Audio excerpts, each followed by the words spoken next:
ഇപ്പോൾ നമ്മൾ വീണ്ടും മുന്നോട്ട് പോവുകയാണ്. കലക്ടറും ഒപ്പം മുന്നിൽ പോകുന്നുണ്ട്. നമ്മൾ അങ്ങോട്ട് മുന്നോട്ട് തന്നെ പോവുകയാണ് MLA യുടെ കൂടെ. സജിത്തെ, യെസ്, അതാണ്. എന്തായാലും ബൈജു അടക്കമുള്ള സംഘം അങ്ങോട്ട് നീങ്ങിക്കൊണ്ടിരിക്കുകയാണ്. ഈ റഡാറിന്റെ ഉപയോഗം അത് വളരെ സക്സസ് ആയി തന്നെ ആദ്യ ഘട്ടത്തിൽ തന്നെ ഈ ലോറിയുടെ ലൊക്കേഷൻ കണ്ടെത്തി എന്നതാണ്. നേരത്തെ മനാഫ് സൂചിപ്പിച്ചതുപോലെ ഇനി ഈ രക്ഷാപ്രവർത്തകർക്ക് ലോറിയുടെ സമീപത്തേക്ക് ചെല്ലുമ്പോൾ അവിടെ ഈ ലോറിയുടെ ക്യാബിനിലായിരിക്കും സാധാരണ അർജുൻ ഉണ്ടാവുക. വിശ്രമിക്കുമ്പോൾ വാഹനം നിർത്തിയിട്ട് വിശ്രമിക്കുമ്പോൾ ലോറി ഡ്രൈവർമാർ സാധാരണ രീതിയിൽ ക്യാബിനുള്ളിൽ തന്നെ കിടന്നുറങ്ങുകയാണ് പതിവ്. അതിനിടയിലാവാം ഈ മണ്ണിടിച്ചിലും ഈ അപകടവും ഉണ്ടായത്. അങ്ങനെയെങ്കിൽ ക്യാബിനുള്ളിൽ തന്നെ ഈ അർജുൻ ഉണ്ടാകാം. അവിടെ അർജുൻ സുരക്ഷിതനാണോ അതല്ലെങ്കിൽ മറ്റെന്തെങ്കിലും അപകടാവസ്ഥ നേരിട്ടോ? ഇതാണ് നമുക്ക് മുന്നിലുള്ള പ്രധാനപ്പെട്ട വെല്ലുവിളി. എത്രയും വേഗം ഈ ലോറിയുടെ സമീപത്തേക്ക് എത്തണം. നേരത്തെ സൂചിപ്പിച്ചതുപോലെ ഭാരത് ബെൻസ് കമ്പനിയുടെ ലോറിയാണ്. അവിടെ കമ്പനി നൽകുന്ന ഉറപ്പ് വലിയ ആഘാതമൊന്നും ഉണ്ടായില്ലെങ്കിൽ ക്യാബിൻ തകരില്ല, ക്യാബിന് പ്രശ്നം ഉണ്ടാവില്ല. അങ്ങനെയെങ്കിൽ ക്യാബിനകത്തിരിക്കുന്ന ആളുകൾ സുരക്ഷിതനാകും എന്നൊരു പ്രതീക്ഷയാണ് അവരും പങ്കുവയ്ക്കുന്നത്. എന്തായാലും നമുക്ക് വ്യക്തത ഉണ്ടാവണം.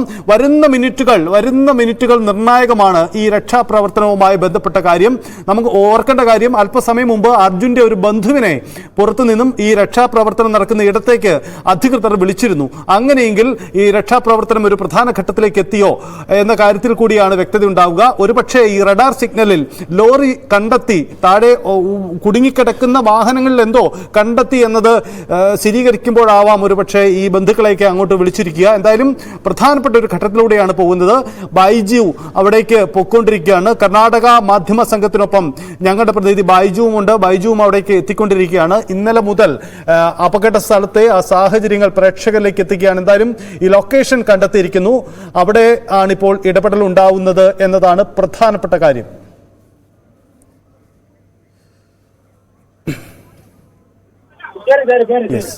ഈ കാണുന്ന ദൃശ്യങ്ങൾ അവിടെ അപകട സ്ഥലത്ത് നിന്ന് വരുന്ന ചില ദൃശ്യങ്ങളാണ്. നമുക്ക് മനസ്സിലാക്കാനാവുന്നത് ഈ അപകട ഇടത്തേക്ക് അവിടേക്ക് ഒരു വാഹനം കടത്തിവിട്ടു എന്ന് വേണം. മാധ്യമ സംഘങ്ങളുള്ള വാഹനം കടത്തിവിടുന്നു എന്നതാണ്. അവിടെ നിന്നുള്ള ചില ദൃശ്യങ്ങളാണ് വരുന്നത്. അങ്ങനെയെങ്കിൽ ആ ക്യാമറയിൽ കാത്തിരിക്കുക. നമുക്ക് അപകടത്തിന്റെ സ്ഥലത്തേക്ക് വേഗത്തിൽ എത്തിച്ചേരാൻ കഴിയുമെന്ന് കരുതുന്നു. അവിടേക്കാണ് നമ്മൾ പോകുന്നത്.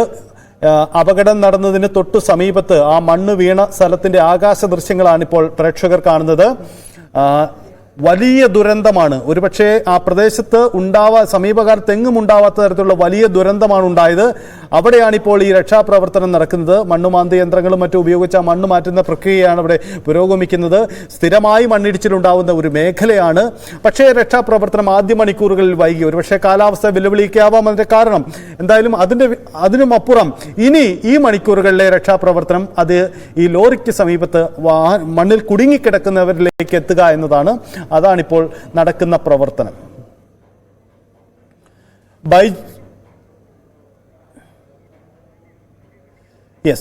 എന്തായാലും ഈ കാണുന്ന നമ്മൾക്ക് ബൈജു അടക്കമുള്ള സംഘം, മാധ്യമ സംഘം ഈ പ്രദേശത്തേക്ക് പോവുകയാണ്. ഒരു വാഹനം കടത്തിവിട്ടിട്ടുണ്ട്. ആ വാഹനത്തിൽ മാധ്യമ സംഘം അവിടേക്ക് പ്രവേശിച്ചുകൊണ്ടിരിക്കുകയാണ്. അതിൻ്റെ അപ്ഡേറ്റുകളാണ് പ്രേക്ഷകരിലേക്ക് എത്താൻ പോകുന്നത്. അല്പം കൂടി കാത്തിരിക്കുക. ദൃശ്യങ്ങൾ പ്രേക്ഷകരിലേക്ക് വരും. തത്സമയ ദൃശ്യങ്ങൾ, ആ അപകടമുണ്ടായ ഇടത്തു നിന്നുള്ള ദൃശ്യങ്ങൾ അത് പ്രേക്ഷകരിലേക്ക് തത്സമയം എത്തിക്കുകയാണ്. അപകടത്തിൻ്റെ വ്യാപ്തി നമുക്ക് കാണാം. അതായത് ആ മലയ്ക്ക് മുകളിലുണ്ടായിരുന്ന ഒരു ടവർ അടക്കം, ഒരു വൈദ്യുതി ടവർ ആണെന്ന് കരുതാം. ആ വൈദ്യുതി ടവർ അടക്കം അവിടെ തകർന്നു കിടക്കുന്ന ദൃശ്യങ്ങൾ നമുക്ക് കാണാം. ഒരു പ്രദേശം പൂർണ്ണമായും ഇല്ലാതായി. ഇതാണ് നമ്മൾ പ്രേക്ഷകർ കാണുന്നതാണ് റഡാർ. ഈ അപകട സ്ഥലത്ത് മണ്ണിൽ കുടുങ്ങിക്കിടക്കുന്ന സാധനങ്ങൾ, വസ്തുക്കൾ കണ്ടെത്തുന്നതിന് വേണ്ടി ഉപയോഗിച്ച റഡാർ സിഗ്നലിംഗ് സംവിധാനമാണ്. അത് ഉപയോഗിച്ചുകൊണ്ടാണ് ഇപ്പോൾ ഈ ലോറിയുടെ ലൊക്കേഷൻ കണ്ടെത്തിയിരിക്കുന്നത്. അവിടേക്കാണ് ഇപ്പോൾ അന്വേഷണം നടക്കുന്നത്. അവിടെ കേന്ദ്രീകരിച്ചുകൊണ്ടായിരിക്കും ഇനി മണ്ണുമാറ്റൽ നടപടികൾ വേഗത്തിലുണ്ടാവുക. ശ്രദ്ധിക്കുക, ഇതുവരെ മണ്ണ് മാറ്റിക്കൊണ്ടിരുന്നത് വാഹനം ഉണ്ടാകുമെന്ന് പ്രതീക്ഷിക്കുന്ന ഇടം ആണ്. അത്തരമൊരു പ്രതീക്ഷ വെച്ചുകൊണ്ടായിരുന്നു മാറ്റിയിരുന്നത്. ഇത്തവണ വാഹനത്തിന്റെ ഈ കുടുങ്ങിക്കിടക്കുന്ന വാഹനത്തിന്റെയോ മറ്റു വസ്തുക്കളുടെയോ ലൊക്കേഷൻ കൃത്യമായി വ്യക്തമായിട്ടുണ്ട്. അതുകൊണ്ട് മണ്ണ് മാറ്റുന്നത് ഇനി ആ സ്ഥലങ്ങൾ മാത്രം കേന്ദ്രീകരിച്ചാകും. അതുകൊണ്ട് കൂടുതൽ വേഗത്തിൽ, വ്യക്തതയിൽ ഇക്കാര്യങ്ങൾ ഉണ്ടാകുമെന്നാണ് നമുക്ക് പ്രതീക്ഷിക്കുന്നത്. റഡാർ സംവിധാനം. ബൈജു ഉണ്ട്. ബൈജു, അപ്ഡേറ്റുകൾ എന്താണ്?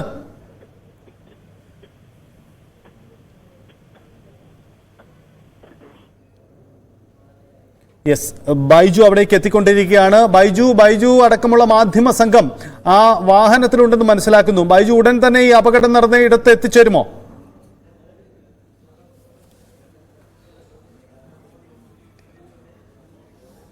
യെസ്, ഒരു MLA അടക്കമുള്ള മാധ്യമ സംഘം, അവിടുത്തെ MLA അടക്കമുള്ള മാധ്യമ സംഘം, MLAയും മറ്റു മാധ്യമ പ്രവർത്തകരും അടങ്ങുന്ന ഒരു സംഘം ഒരു വാഹനത്തിൽ അപകടം നടന്ന ഇടത്തേക്ക് പൊയ്ക്കൊണ്ടിരിക്കുകയാണ്. അവിടെ രക്ഷാപ്രവർത്തനം എന്താണ്, അവിടുത്തെ സാഹചര്യം എന്താ എന്ന കാര്യം കൂടി തത്സമയം പ്രേക്ഷകരിലേക്ക് എത്തിക്കാൻ അതുവഴി നമുക്ക് കരുതും. എന്തായാലും മലയാള മാധ്യമങ്ങളിൽ ന്യൂസ് 18 മാത്രമാണ് അവിടെ അപകട സ്ഥലത്തേക്ക് ഇപ്പോൾ എത്തിയിരിക്കുന്നത്. ആ ദൃശ്യങ്ങൾ പ്രേക്ഷകരിലേക്ക് എത്തുകയാണ്. ഇതാ ഈ ദൃശ്യങ്ങൾ കാണുന്നതാണ് അവിടെ അപകട സ്ഥലത്ത് രക്ഷാപ്രവർത്തനം നടത്തുന്നതിന് വേണ്ടി ഉപയോഗിച്ച റഡാർ സംവിധാനം.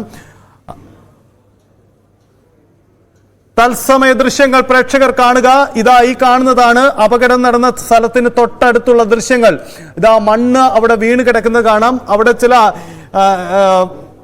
നെറ്റ്വർക്ക് പ്രോബ്ലംസ് ഒക്കെ ഉണ്ട്, തകരാറുകളൊക്കെ ഉണ്ട്. അതിനപ്പുറത്തേക്ക് കൂടുതൽ വ്യക്തതയുള്ള ചിത്രം നമുക്ക് എത്തിക്കാനാവും. അവിടെ രക്ഷാപ്രവർത്തനം തകൃതിയായി നടക്കുന്നു. കൂടുതൽ വാഹനങ്ങൾ അങ്ങോട്ടേക്ക് എത്തുന്നു. റോഡിൽ മണ്ണ് നിറഞ്ഞു കിടക്കുന്നത് നമുക്ക് ആ ദൃശ്യങ്ങളിൽ വ്യക്തമാവുന്നുണ്ട്. അതാണ് അവിടുത്തെ സാഹചര്യം. ബൈജു ലഭ്യമാവുന്നുണ്ടെങ്കിൽ ബൈജു അവിടേക്ക് എത്തിയിട്ടുണ്ടോ?